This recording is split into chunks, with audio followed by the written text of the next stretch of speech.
Ngomong-ngomong, nilai perdagangan antara Indonesia dan Filipina itu sebesar apa ya, Pak ya? Rajin apa enggak nilainya? Kalau nggak rajin nilainya jelek. Indonesia selalu untung nih dagang dengan Filipina. Ini curhat atau gimana, Pak? Iya, sebenarnya ini bukan curhat, ini curcol. Kalau teman-teman sahabat podcast ini mau melakukan apa ya, mulailah menjajaki pasar Filipina gitu ya. Ada tips and trik tersendiri nggak? Untuk perdagangan ini ada lagunya juga tuh. Oh gitu. Aku cinta semua cinta Oh, produk Indonesia.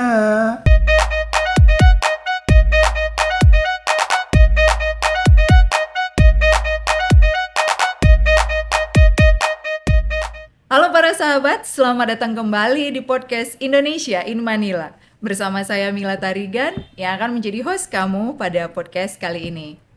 Sore hari ini kita telah kedatangan seorang tamu spesial, Bapak Martin Huta Barat.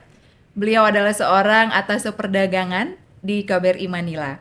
Mari langsung saja kita sapa. Halo Pak Martin. Halo Mbak Mila. Apa kabar ya Pak? Kabar baik. Ya, Pak Martin, ini ketika saya pertama kali tiba di Manila, saya cukup kaget tuh. Kenapa? Karena banyak sekali ternyata produk Indonesia yang cukup mudah ditemukan ya di supermarket yang terdekat, supermarket terdekat.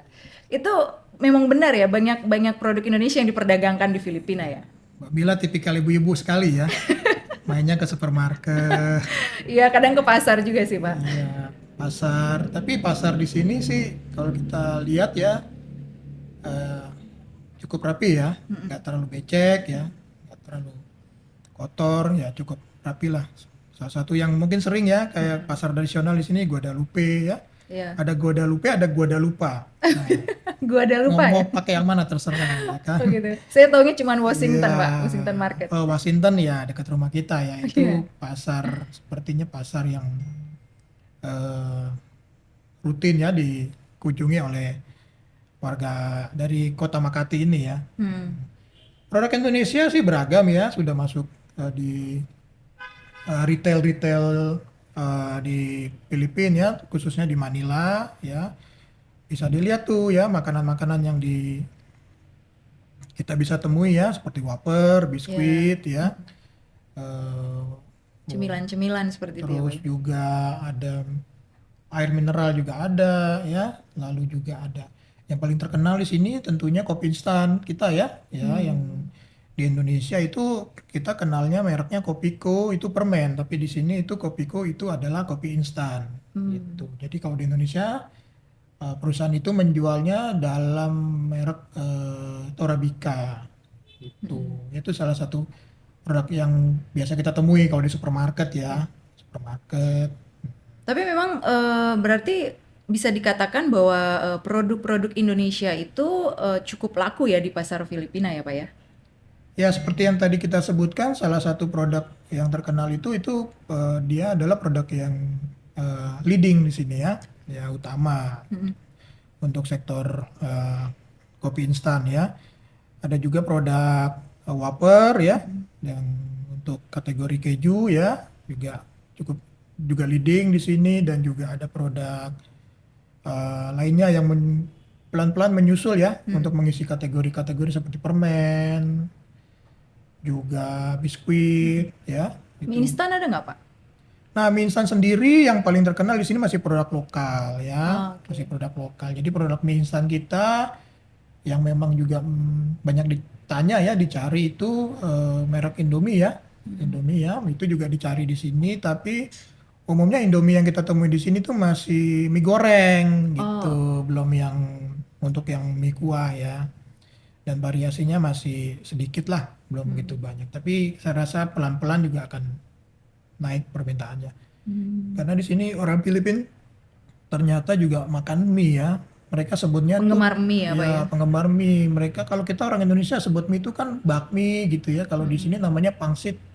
Pangsit. Iya, padahal pangsit itu kalau di Indonesia kan ya pangsit, bentuknya pangsit gitu ya. Atau dalam bahasa Inggris kita taunya wonton. Iya. Suka makan nggak? Suka, Pak. Oh, Apalagi kalau ditraktir, Pak. itu dia. Kapan-kapan traktir saya gitu. Jadi kalau pangsit itu di Indonesia disebut merujuk kepada wonton. Iya, Kalau kayak wonton ya, wonton, di wonton. sini pansit itu Pangsit itu mie. mie, jadi Oke. baik dia bentuk mie-nya bihun Mm-mm. maupun bentuk mie-nya yang ukuran besar gitu Mm-mm. ya. Mie keriting juga disebutnya pansit. Iya, mie keriting, mie bonding, mie apapun juga sebutnya pangsit di sini. Tapi memang kalau begitu di Filipina itu sendiri seleranya tidak jauh berbeda berarti dengan karakter atau seleranya konsumen Indonesia ya Justru Pak ya. unik, ya orang Unik ya. Filipina tuh unik di antara negara bertetangga di ASEAN ya, di komunitas ASEAN eh, hampir semua kita suka makanan pedas kan, Hmm. ya makanan pedas. Di Filipina preferensi rasanya itu pedas itu tidak mayoritas, jadi hanya provinsi tertentu seperti Bicol. Umumnya mereka senang makan manis, ya, yang kalau kita bandingkan manisnya sih lebih agak berlebihan ya dibandingkan Indonesia gitu. Terus juga asam ya, asam ya, makanya di sini salah satu makanan yang cukup terkenal ya sinigang, ya asam. Lalu asin, ya asin, ya bisa ditemui tuh kalau pergi ke pasar Washington tuh ada ikan asin tuh mereka banyak tuh ya ikan-ikan kering asin ya. Oh jadi di sini ada juga ikan asin Ada ya Pak? dan ada Oke. satu wilayah namanya Pangasinan tempat produksi ikan-ikan itu. Tempat memproduksi Iya, ikan asin. iya, Namanya namanya juga pangasinan. Pangasinan atau kalau ke bahasa Indonesia pengasinan kan Berarti sebenarnya kan mirip gitu juga ya. Iya. bahasanya. Oke. Nah, berarti kalau kira-kira pengusaha Indonesia, Hmm. apalagi misalnya pengusaha di consumer goods, mereka harus menyesuaikan juga ya dengan selera pasar Filipina seperti itu ya, yang suka dengan asam, asin dan manis seperti itu ya, Pak ya. Iya, iya tentunya itu. Ya pengusaha Indonesia kalau mau masuk sini tentunya harus melihat apa yang diminta konsumen banyak Iya, di sini betul. ya. Mm-mm. Karena Filipina itu unik ya. Dia eh, kuliner dan budayanya dipengaruhi oleh Spanyol, Amerika dan juga sebagian Asia ya. Ya. Gitu. Jadi ya tentunya preferensi makanannya ke sana ya. Kalau ngeliat tadi Amerika yang sekarang ya yang hampir semua diaspora mereka banyak juga di sana ya mereka tentunya eh, menyukai produk-produk Amerika Ya. gitu minuman-minuman Amerika dan itu mudah ditemui di gitu di Filipina ini dan jadi kalau perusahaan Indonesia mau masuk ke sini ya mungkin bisa melihat itu salah satu pertimbangannya ya Hmm. itu untuk yang makan untuk rasa ya. Iya, Pak. Mm. Kalau selain consumer goods nih, sebenarnya produk yang paling tinggi nilai perdagangannya dalam hubungan ekspor impor antara Indonesia dan Filipina itu produk apa ya Pak? Yang paling utama biasanya? Ya kalau untuk makanan minuman sih ada di posisi ketiga ya. Kalau saya tidak salah ketiga, nomor satunya batu bara, lalu kendaraan bermotor ya. Empat itu ada minyak goreng ya, sawit, CPO. Itu baru nyusul lah yang lainnya itu ya, ada macam-macam ya, ada eh, produk kimia gitu ya, besi baja gitu. Kalau untuk produk fashion sendiri bagaimana Pak? Di sini produk fashion Indonesia apakah Ya, kira-kira cukup laku? produk fashion itu sebenarnya kalau kita bagi ke dalam dua kategori, produk utama dan potensial, justru produk fashion itu eh, belum masuk di dua kategori itu dan peluangnya besar sekali ya, peluangnya besar sekali. Tapi tentunya harus mempertimbangkan apa selera pasar ya. Umumnya kalau pengguna produk kosmetik kan udah kelas menengah atas ya, ya yang memang punya penghasilan lebih ya untuk membelanjakan produk kosmetik dan kalau kita lihat umumnya di kelas itu sudah mulai sadar tentang eh, produk yang ramah lingkungan ya Mhm. pro Ya. pro lingkungan pro kesehatan dan segala macam. Eh, dan saya lihat sekarang banyak juga produk-produk Korea masuk sini produk-produk kosmetik Korea ya produk-produk berbasis natural ya gitu ya. Saya rasa di Indonesia juga peluang itu banyak dan ada beberapa perusahaan Indonesia yang sudah tertarik ya mau masuk ke sini gitu. Ngomong-ngomong nilai perdagangan antara Indonesia dan Filipina itu sebesar apa ya Pak ya? Total volume Ya perdagangannya. ya tergantung mereka Rajin apa enggak nilainya? Kalau nggak rajin nilainya jelek. Ini sekolah atau dagang sebenarnya? Ya kan Kalau rajin belajar, namanya kan dinilai. Kalau nggak rajin dia ya jelek kinerjanya. Jadi kalau kita lihat perdagangan kedua negara dari 10 tahun terakhir, Indonesia selalu untung nih dagang dengan Filipina. Yang beberapa kali selalu masuk ke dalam 3 besar ya sebagai negara penyumbang surplus bagi Indonesia gitu setelah Amerika dan India. Terakhir di 2022 itu kita mendapatkan top ya 11,4 miliar US dollar ya, itu surplusnya dari sekitar 14,3 total perdagangan kita. Jadi saya melihat wah Indonesia sangat beruntung sekali ya berdagang dengan Filipina, dan kita harapkan pemerintah pusat tentunya ya agar nilai ini bisa dijaga dengan baik ya, bukan hanya peranan dari KBRI tapi juga pemerintah pusat mulai juga membuat kebijakan-kebijakan yang agar membuat ini tetap bisa dijaga dan meningkat gitu. Terutama kalau saya perhatikan ada beberapa provinsi di wilayah perbatasan ya yang masuk dalam kategori BEM-Yaga itu memberikan, ada sekitar 15 provinsi yang memberikan kontribusi 45% terhadap total perdagangan bilateral Indonesia dengan Filipina. Gitu. itu sangat besar ya kalau Ya, dibandingkan dengan karena di surplus kawasan. ketiga kan. Ya.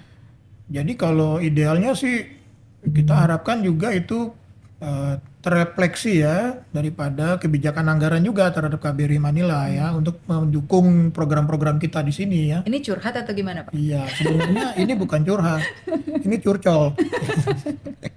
Iya. Curhat tipis-tipis nggak apa-apa ya, Pak ya. Surat tipis-tipis kayak martabak dong. Iya. Berarti sedemikian pentingnya ya pasar Filipina ini ya untuk digarap buat Betul pelaku sekali Bu Mela. usaha Indonesia. Kok bisa sebegitu besar ya, Pak? Apakah karena memang karakter dari pasar Filipina itu sendiri yang konsumtif atau memang mereka senang impor atau seperti apa, Pak? Kira-kira? Iya, kalau kita perhatikan sendiri dari partner dagangnya ya, Indonesia itu kalau tidak salah masuk di urutan keempat ya. Dari seluruh dunia Indonesia itu partner dagang nomor 4 Di Filipina. ya buat Filipina. Jadi berarti kebutuhan mereka hampir juga dipenuhi oleh kita ya. Besar, terutama untuk komoditi tadi ya. Batu bara, kendaraan tuh yang besar-besar ya, makanan minuman. Ya, yang menyebabkan ini juga faktornya salah satunya karena kita sudah ada perjanjian dengan ASEAN ya di regional ya untuk perdagangan bebas ya. Jadi tarifnya 0% ya untuk produk-produk yang kecuali yang sensitif ya. Seperti agriculture itu masih ada 5% kalau tidak salah itu. Dan jarak tidak jauh. Jadi kalaupun perusahaan-perusahaan besar itu punya kapal sendiri dia bisa langsung kirim kalau sudah penuh. Jadi tidak menunggu lama. Konektivitas itu sangat menentukan juga ya, Pak ya, untuk Iya.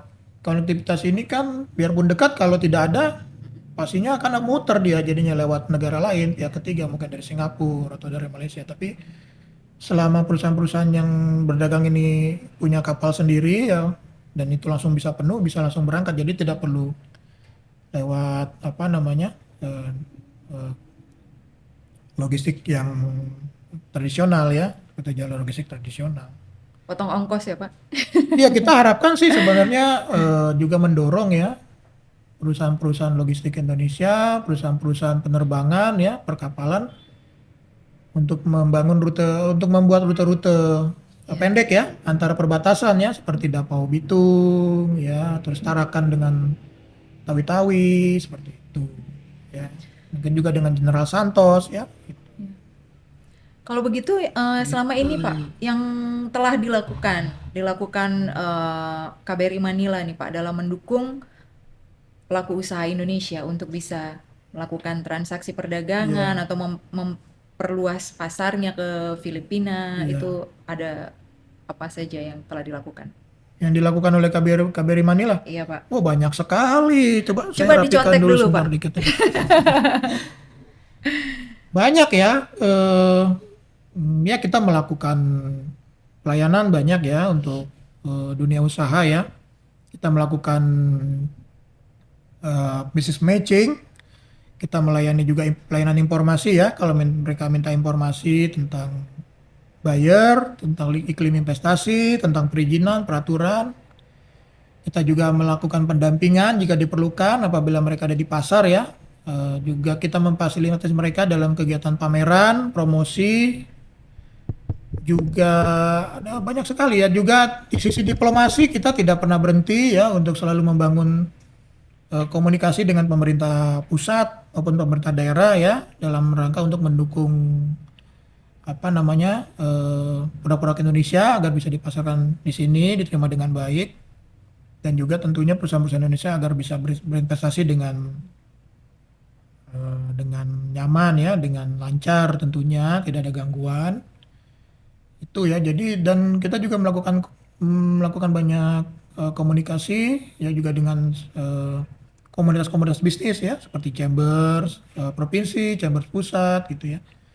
Membangun eh, hubungan baik dengan mereka ya dan selalu memberikan eh, apa namanya informasi terbaru apabila ada hal-hal yang dilakukan di Indonesia seperti pameran-pameran untuk mengundang mereka untuk hadir karena banyak sekali asosiasi-asosiasi yang meminta bantuan ke kita juga untuk mempromosikan pameran mereka. Yang terbaru ini ada dari Asmindo ya untuk Itu perusahaan apa, dibantu. Pak? Itu Asmindo itu asosiasi mebel di Oh, Indonesia oke. ya. Oh, mebel berarti Mebel ya, juga sudah masuk ke sini furniture. ya.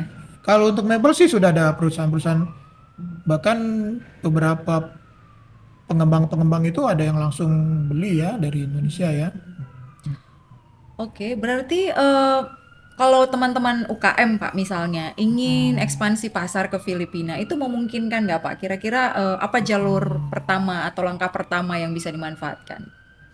Kalau tadi yang kita bahas sih umumnya perusahaan besar ya, untuk perusahaan besar. Nah kalau yang model kayak kita berdua ini kecil UMKM ya kan, nah itu kita punya strategi. Mungkin kita sarankan pertama mereka bisa bergabung dengan eh, asosiasi-asosiasi ya yang ada di Indonesia untuk dibina sehingga bisa menjadi satu komunitas dan bisa melakukan promosi bersama di Filipina gitu. Jadi tidak jalan sendiri.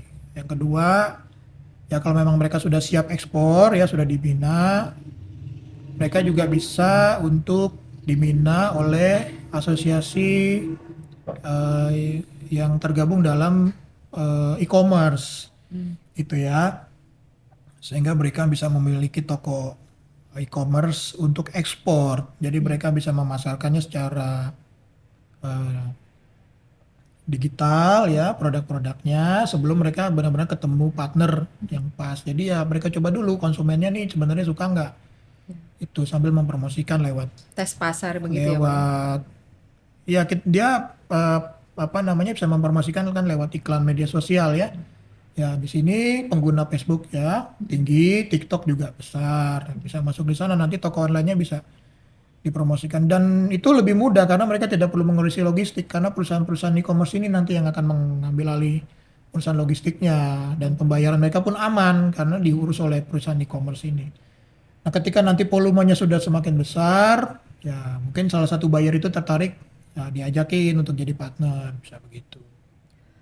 Dan toko e-commerce yang ada di sini itu ada di Indonesia juga Hmm. atau toko Kalau e-commerce yang Bu ada? Mila senang belanja e-commerce nggak? Seneng dong Pak. Itu kalau ada paket datang ke rumah itu bikin bahagia Pak. Ya, kalau suami bahagia nggak? Kalau Bu Mila bahagia, suami belum tentu bahagia Itu nih dia. gitu ya. Itu Tapi dia. kita harapkan keluarga yang bahagia ya, Jadi gitu. sama-sama belanja di toko e-commerce Kalau Pak. di sini tuh yang terkenal tuh si Orange Si sama Orange. Lazada ya, Oke. Shopee sama Lazada. Dan di Indonesia juga ada ya, Shopee dan Lazada. Jadi dua e-commerce itu yang bisa menjadi apa namanya rujukan teman-teman di Indonesia ya UKM kalau ingin mencoba memasarkan produknya lewat e-commerce. Gitu. Oke. Dan itu sudah familiar ya sebenarnya Nah, mungkin saya tambahkan sedikit ya, karena di sini itu pengguna e-commerce itu masih tinggi untuk metode COD-nya ya, ya cash on demand-nya masih tinggi. Jadi eh, itu perlu juga dipertimbangkan oleh teman-teman yang berjualan e-commerce ekspor ya di Indonesia. Gitu. Seperti itu. kalau dalam hal melakukan transaksi perdagangan dengan Filipina ini Pak, apakah pernah ada masukan dari teman-teman pengusaha ya, kendala yang dihadapi selama ini dalam melakukan promosi produk di Filipina atau dalam melakukan penetrasi pasar di Filipina itu ada nggak kendala-kendala khusus yang dihadapi biasanya?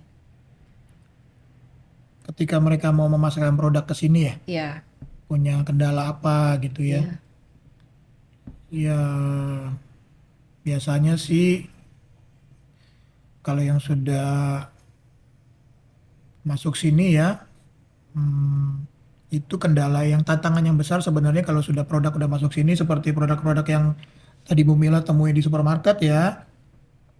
Filipina itu karakternya sama dengan Indonesia, negara kepulauan.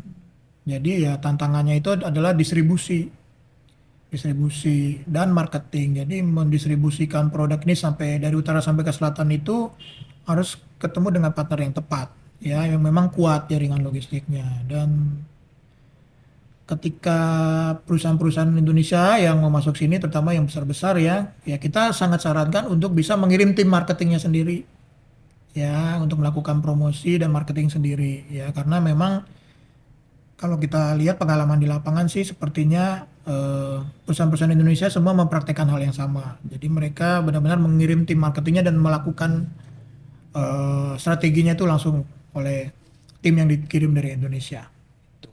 Ya berarti ada sedikit kekurangan lah dari mungkin lingkungan bisnis di sini yang perlu Indonesia harus terlibat langsung. tapi ngomong soal distribusi di sini kalau tidak salah banyak Alfamart ya Pak, yang kita Iya, bisa membantu produk Indonesia untuk terdistribusikan begitu Pak ya? iya. Jadi di saluran distribusi memang bisa salah satu titiknya adalah retail ya. Ya, memang di Filipina ini retail banyak sekali, ya banyak sekali retail-retail ya. Ada Robinson, Ya.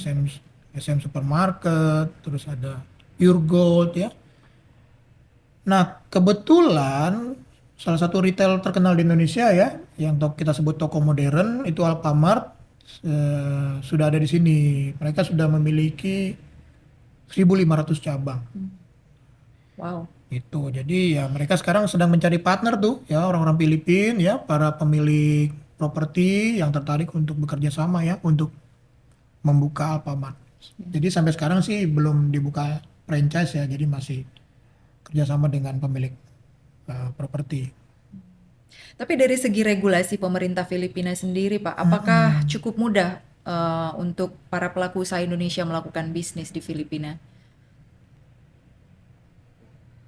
Ya di luar ekspor impor ya, kalau misalnya mau eh, kalau sudah melakukan sudah import ya, sudah ekspor dari Indonesia, sudah punya partner, kami sarankan ya untuk buka eh, marketing dan distribusi sendiri karena apa namanya 100% itu boleh dimiliki oleh asing. Oh, Nah kalau ditanya susah atau tidak, kalau lihat dari iklim usaha sih sebenarnya rating rating kemudahan berusaha Filipina masih di bawah Indonesia. Dan dari faktor apa namanya biaya energi di sini lebih mahal. listrik itu Ya, sangat mahal ya di ya sini lebih ya, Pak. mahal. Makanya kita mendorong perusahaan-perusahaan energi kita juga untuk bisa masuk ke sini, terutama renewable ya. Untuk renewable energi.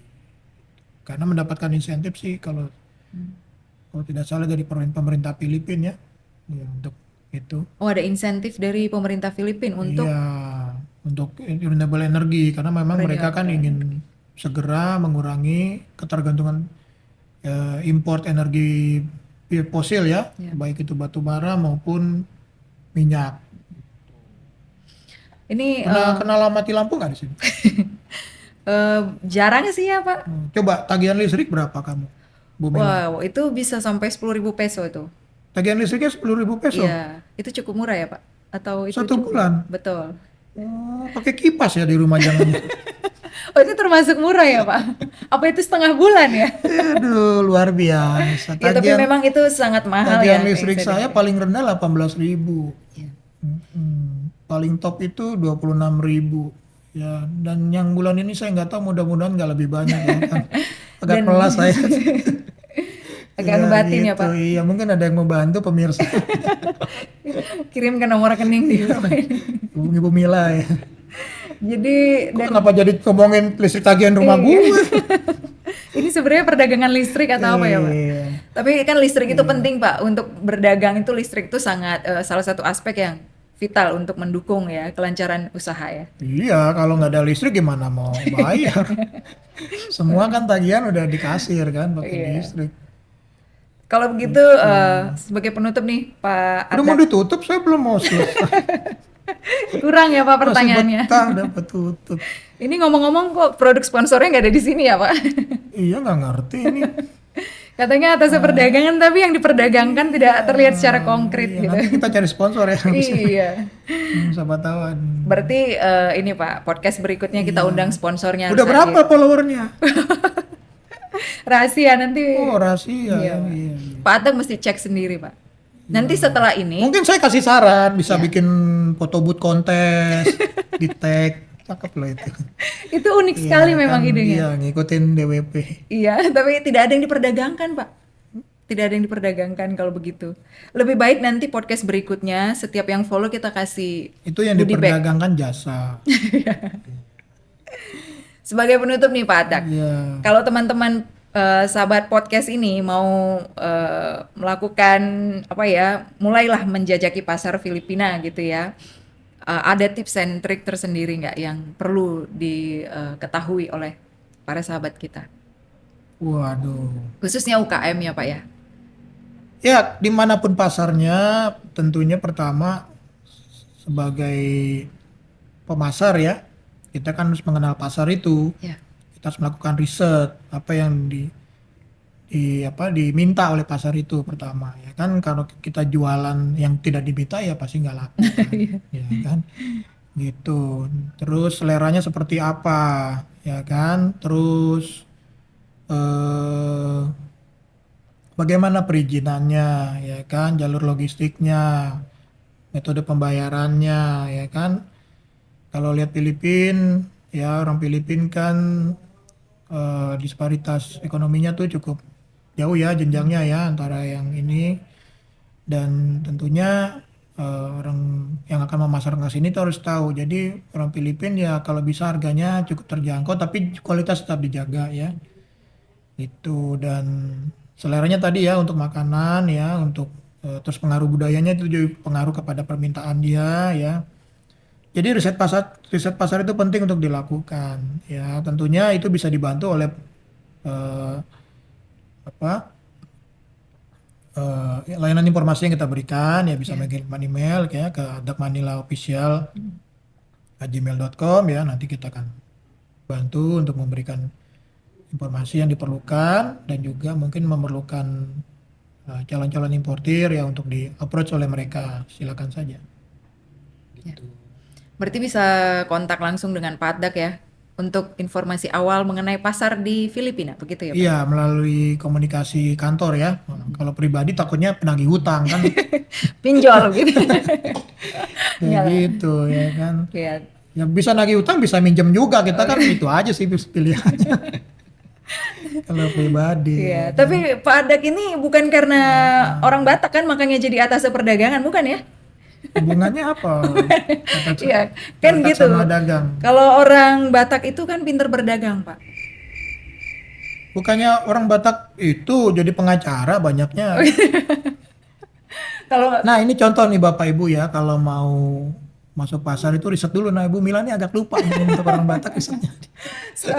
soalnya orang Batak itu pinter nawar, Pak. Jadi otomatis dia pinter berdagang juga. Ya, kalau itu setuju. Oh, gitu ya? Iya, kalau itu setuju. Itu salah satu kemampuan orang, apa namanya, salah satu kemampuan daripada lawyer-lawyer itu kan bernegosiasi kan ya. Iya, Pak. Termasuk di pasar berarti, di Bernegosiasi. dunia perdagangan. Iya. Berarti saya nggak salah, Pak. Iya. Iya. Iya. Salah satu Ya, selling salah point. untuk yang itu kita sepakat. Salaman dulu. Selling pointnya Huta Barat. Huta Barat dan Tarigan, iya. Iya. Oke, Pak Atak, sudah itu saja yang ingin disampaikan. Ada lagi yang ingin disampaikan, pesan dan kesan? Iya, jadi mungkin saya ingin mengingatkan kepada teman-teman kita di Indonesia yang ingin masuk ke pasar Filipina ya, silakan ya menghubungi kantor Adak ya, eh, melalui alamat email yang tadi saya sebut ya, nanti juga dibantu oleh Bu Mila ya, Siap. ada di bawah sini ya. Nanti kita tempelin di sekitar sini, Pak. Kira-kira gitu. Jadi itu ya, dan jangan lupa ya untuk mengikuti perkembangan-perkembangan tentang Filipina melalui podcast ini ya. Tentu saja. Itu penting sekali karena informasi itu bisa didapat dari mana saja, tapi sekarang kan mestinya podcast ya. Iya, Pak. Iya. Lebih enak dengerin podcast dalam suasana santai soalnya. Betul. Iya. Kalau Terima memang ada saran dan permintaan dari pemirsa untuk podcast ini, silakan, jangan. Kalau misalnya para sahabat ingin ada topik yang ingin dibahas, Tapi yang paling penting buat kita kalau ada yang mau sponsor sih. bisa komen di bawah. Para sponsor tolong komen ya. Ya kan, gitu. Siap. Ini udah saya episode keberapa ini? Ini episode kesekian kalinya, Pak. Kesekian Iya, ini kalinya. kesekian kalinya. Pak Atak mesti nonton dulu supaya ketahuan Pak Atak itu ada di episode keberapa. Iya. Iya. Oke. Udah pernah nonton podcast belum, Pak? Udah. Oh, udah ya. Oke. Ada lagunya kan, podcast itu kan. Itu Kalau apa? mungkin yang untuk perdagangan ini ada lagunya juga tuh. Oh gitu. Aku cinta semua cinta Oh, produk Indonesia. pakai R ya, Pak ya? Iya, Produk-produk Indonesia ya. Oke. Oke deh. Terima kasih banyak Pak Adak untuk hadir bersama kami. Ini sebenarnya bukan berbicara serius ya, malah kita kayak melawak ya, Pak. Iya, sebenarnya saya tegang loh ini. Oh gitu ya. Makanya menutupi ketegangan itu dengan lawakan-lawakan ya. Iya. Siap Pak Adak. Terima kasih ini Pak Adak sudah menyempatkan waktunya. Kami tahu Pak Adak sangat sibuk. Iya. Salah satu orang yang cukup sulit ditemui, saking masa? sibuknya. Saya cukup naik satu lantai. Soalnya sering ini ya, berkeliling ke supermarket. Siap Pak Adak. Baiklah. Terima kasih banyak Pak. Terima kasih. Ya, Terima sudah kasih Bu hadir. Mila. Ya. Baik para sahabat, terima kasih sudah menyaksikan podcast kali ini. Jangan lupa subscribe, like, komen, dan share dari YouTube KBRI Manila TV. Dan sampai jumpa pada sesi podcast selanjutnya. Sampai jumpa.